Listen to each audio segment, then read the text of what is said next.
stood against hate. Written by Nancy Churnin.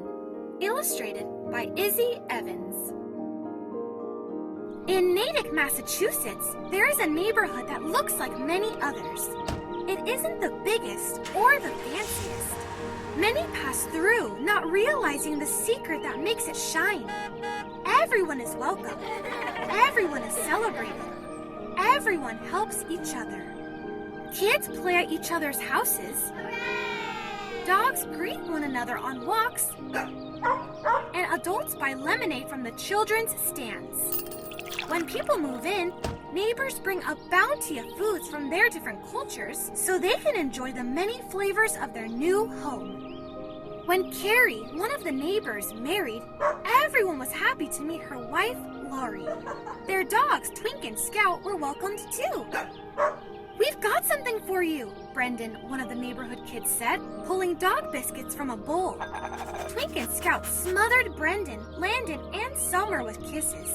They wagged tails as they crunched treats. "Twink and Scout say thank you," Cari said as she bought lemonade. Landon saw a bright cloth peeking out of Lauri's bag. "What's that?" he asked. "It's a rainbow flag," Lauri said, pulling it out to show them. "Do you think it will look nice on our house?" "It's beautiful," Summer said, her fingers tracing the bright colors. "Can we help put it up?" Brandon asked. Landon nodded eagerly. "We have a ladder," Summer said. Cari and Lauri loved their neighborhood where everyone was welcome. Then one day, when Brendan passed their house, something felt wrong.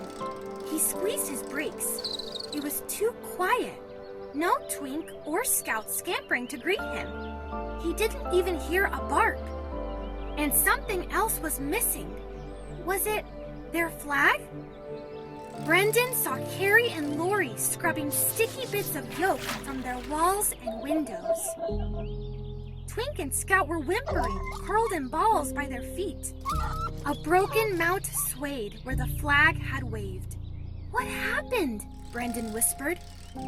Cari told him they'd found the house this way when they got home. Why? Brendan felt the hurt his friends were feeling, like a stone in his stomach. Nothing like this had ever happened in his neighborhood before. "Maybe someone doesn't like our flag," Lauri said.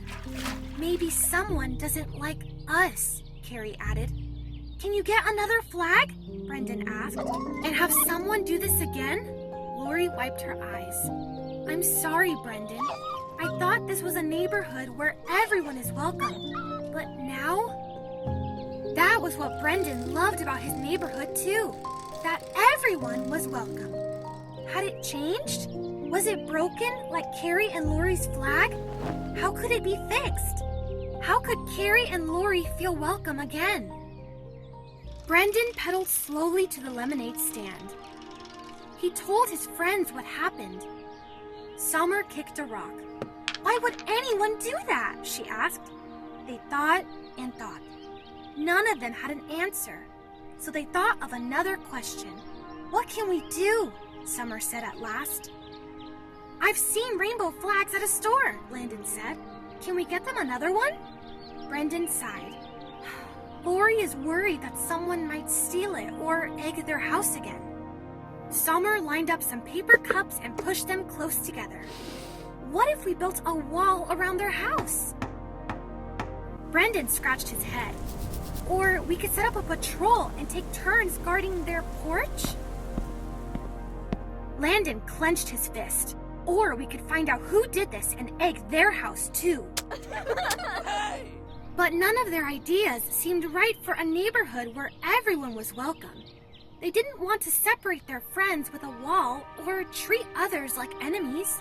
They needed to find a way to bring everyone together, to show love that was big enough to heal the hurt.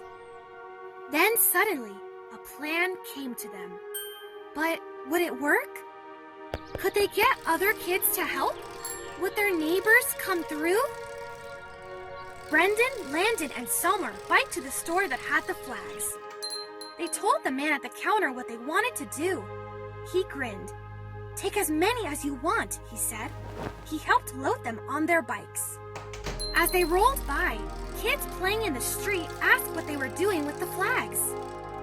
Soon, a parade was biking, scootering, and walking to every house in the neighborhood. Yes, people said, yes, as they took the flags one by one. Not everyone had a mount, but everyone took a flag. Some hung a flag on a door, some across a porch, some on a fence, and one in a big tree.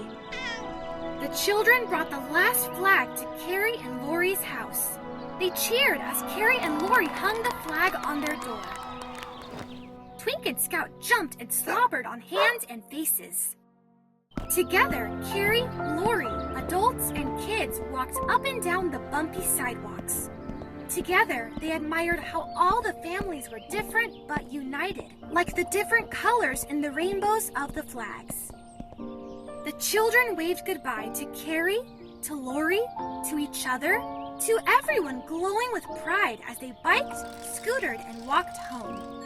The kids had done it. They'd taken something broken and made it beautiful. Once again, their neighborhood was a place where everyone is welcome, where everyone is celebrated, where everyone helps each other. The end.